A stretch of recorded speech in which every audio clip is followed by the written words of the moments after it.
1월 6일 민수기 4장 1절로 33절 레위 자손의 직무 연령과 내용입니다.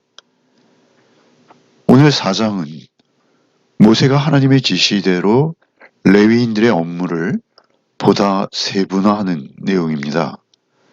고핫 자손은 성소에서 가장 거룩한 기구들을 관리하게 되었고요. 게르손 자손은 성막의 휘장을 관리하게 되었습니다. 무라리 자손은 널판과 기둥 그리고 띠를 관리하게 된 것이죠.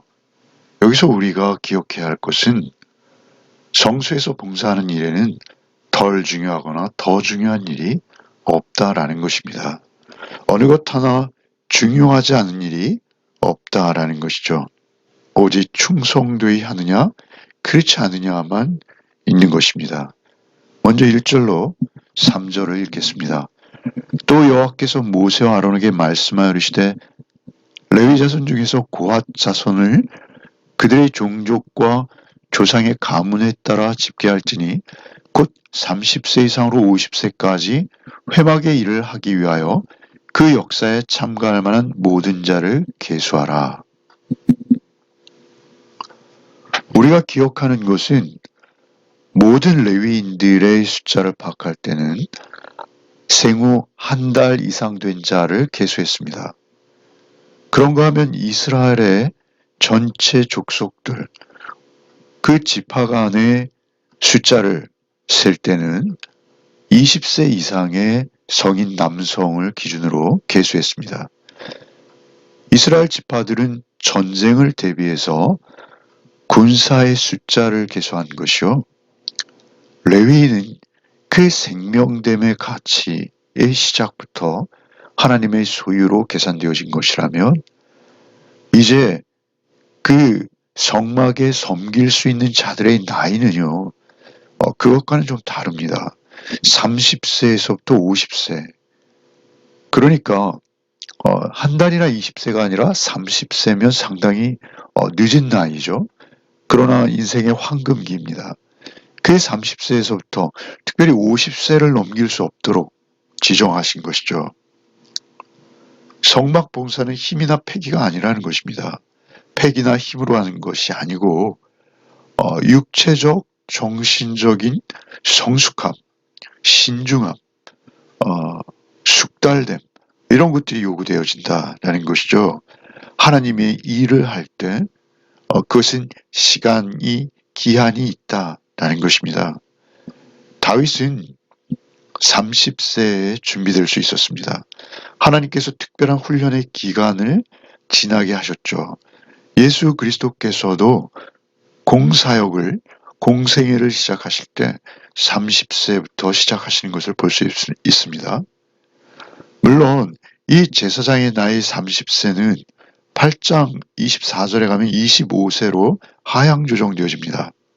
그리고 역대상으로 가면 20세로 다시 더 낮아지죠. 그러나 이 5년 내지 10년은 수습 기간으로 본다는 것이죠. 훈련 기간인 것이죠. 하나님 앞에 훈련의 시간이 필요하다라는 것이죠. 그리고 더욱 놀라운 것은 50세가 되면 더 이상 할 수 없다라는 것입니다. 우리의 육신과 우리의 정신력은 한계가 있습니다. 우리가 나이가 들면 들수록 우리의 기력과 우리의 판단력이 모두 흐려지는 것은 누구도 피할 수 없습니다. 모두에게 예외가 없습니다. 그 피할 수 없는 나이듦을 하나님께서는 배려하셔서 50세가 넘으면 그 일을 봉사하지 않도록 면해 주시는 것입니다. 하나님의 영적 전투를 수행하는 이스라엘의 군대나 사실은 이스라엘 전체 민족에서 가장 중요한 일, 그것은 무엇이냐면 하나님 앞에서 그들이 영적으로 바르게 서고 바르게 무장하는 일이죠. 그 일에 소용되는 그들은 나이를 30에서 50세라는 그 최하 연령과 최고 연령을 하나님께서 정해 놓으셨다라는 것이죠. 우리가 그렇게 하나님의 일에 대해서는 우리의 인생의 가장 중요한 그 기간을 하나님 앞에 헌신하겠다. 나는 이러한 각오가 우리에게 필요한 것이요. 그것이 또한 중요하다라고 성경은 우리에게 말씀하고 계신 것이죠. 그리고 나서 이제 4절부터 33절까지 각 지파의 직무들이 기록되고 있습니다. 이 지파의 직무들은 4절부터 33절까지는 우리 각자 읽도록 하겠습니다. 각자 읽으시고 이제 고핫, 게르손, 무라리를 구별해서 제가 이러한 요약을 만들었습니다. 먼저 보시면 고핫, 그들은 성막 안과 밖의 중요한 물품들, 특별히 성막 안에 지성소의 언약궤, 법궤라든지요, 또 향단, 그리고 떡상, 등대, 이런 것들을 관리하도록 되어 있었습니다. 아니, 그것을 운반하도록 되어 있었어요. 그런데 그것들을 심지어는 만지거나 볼 수 없었어요. 그들을 책임지는 책임자는 아론과 제사장들 모두입니다. 그리고 그들 중 특별히 아론의 아들 엘르아살은 등유와 태우는 향과 항상 드린 소재물과 관유, 또 이런 일부들은 엘르아살에게 직접 책임을 지고 감독하고 관리하도록 하셨어요. 그리고 그들이 가장 큰 복을 받아 사실은 가장 하나님 가까이 있는 성물들을 섬기는 대신에 그들에게는 더욱 중요한, 그리고 그들에게는 요구되어지는 어떤 경건한 태도가 필요했다라는 것입니다. 그래서 15절에 보시면 성물을 만지지 말라 그들이 죽으리라. 20절에 성소를 보지 말라 그들이 죽으리라. 이렇게 경고하세요. 만져도 죽고 보아도 죽는 거예요. 여러분, 왜 이렇게 엄히하게 하셨을까요? 그것은 인간의 죄로 말미암은 것입니다. 우리가 죄로 인해서 하나님과 분리되었어요. 그래서 하나님의 임재, 곧 지성소와 관련되어질 때, 그것을 우리가 보고 만질 때, 하나님을 보고 만질 때 우리는 즉각 심판을 받을 수밖에 없다라는 것이죠. 심판의 대상이 된다는 거예요. 그래서 생명을 보존할 수 없다는 것이죠. 그래서 지성소에는 1년에 한 차례만 대제사장이 들어갈 수 있었고요. 그리고 대제사장들조차도 자신을 위한 속죄제를 드리고 그리고 들어갈 수 있었어요. 지금 아론과 그의 아들들에게는 그것을 포장하고 또 그것을 싸고 뭐 이런 것들이 특별히 허락되었지만 그것은 그들이 죄가 없기 때문이 아니에요. 그들이 특별히 죄가 없어서 그것을 만질 수 있었던 것이 아니에요. 그들에게는 예수 그리스도를 예표한다는 상징성이 있습니다. 그리스도를 예표하는 인물이기 때문에 그들을 하나님께서 은혜로 보존하시는 거예요. 그들의 역할이라는 것입니다. 그들의 역할이 그랬다라는 것이죠. 그래서 그것이 역할일 뿐이기에 그들이 특별한 것이 아니다라는 것을 우리는 알 필요가 있습니다. 그리고 이제 이어지는 게르손. 게르손은 천막류들이죠. 그래서 성막의 앙장들과 회막과 그 덮개와 그 외 해달의 가죽 덮개와 회막 문장, 그런 것들을 나르도록 되어 있었어요. 역시 메어서 나르죠. 책임자는 아론의 아들 이다말이었습니다. 그리고 이제 무라리인데요. 마지막으로 무라리는 골조에 해당하는 목재류들입니다. 가장 무겁죠. 장막의 널판들과 그 띠, 그리고 그 기둥들과 그 받침들과 뜰 둘레의 기둥들, 그리고 그 받침들, 말뚝들, 그 줄들, 그리고 모든 기구와 그것에 쓰는 모든 것입니다. 책임자는 역시 아론의 아들 이다말이고요. 그 장막과 널판 기둥, 그 둘레의 모든 기둥, 굉장히 무거운 목재류죠. 골조에 해당하는 목재류입니다.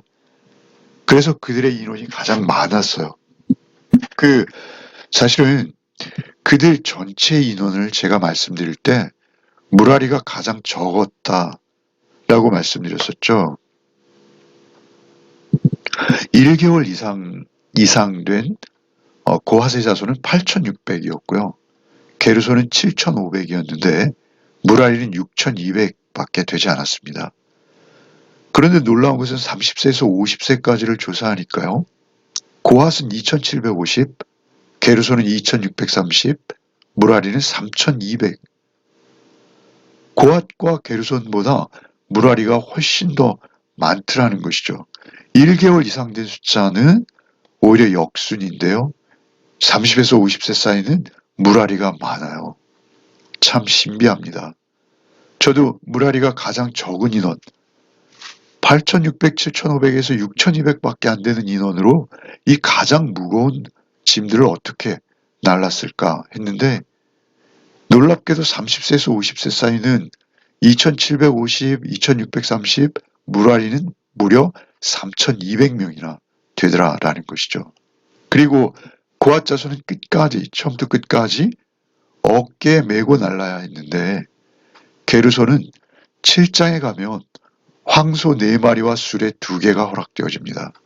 그리고 무라리 자손에게는 황소 8마리와 수레 4개가, 무려 수레 4개가 허락되어지는 것이죠.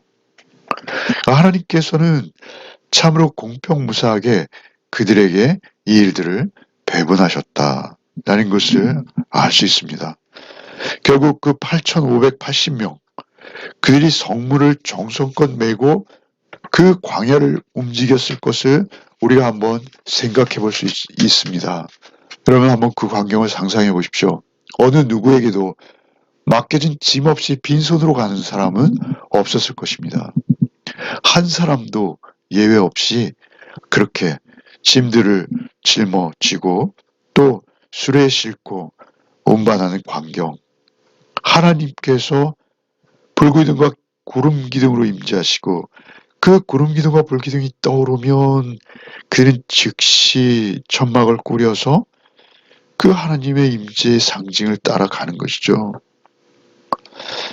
그리고 그것들을 적당히 하나님께서는 분배하신 것입니다. 그들 중에 견디다 못해 쓰러지지 않도록 하나님께서 배려하시고 다 계산하고 계시다라는 것이죠. 이 일들이 우리에게 주는 교훈은 무엇일까요? 그것은 하나님의 일, 특별히 교회 안에서 일어나는 모든 봉사 헌신들은 하나님께서 은혜로 그 감당할 몫을 주신다라는 것입니다. 감당할 수 있는 힘과 여건 또 은혜도 부어주신다라는 것이죠. 에베소 4장 12절 말씀에 이는 성도를 온전하게 하여 봉사의 일을 하게 하며 그리스도의 몸을 세우려 하심이라. 오늘날 우리 성도들이 모인 교회는 예수 그리스도의 몸입니다.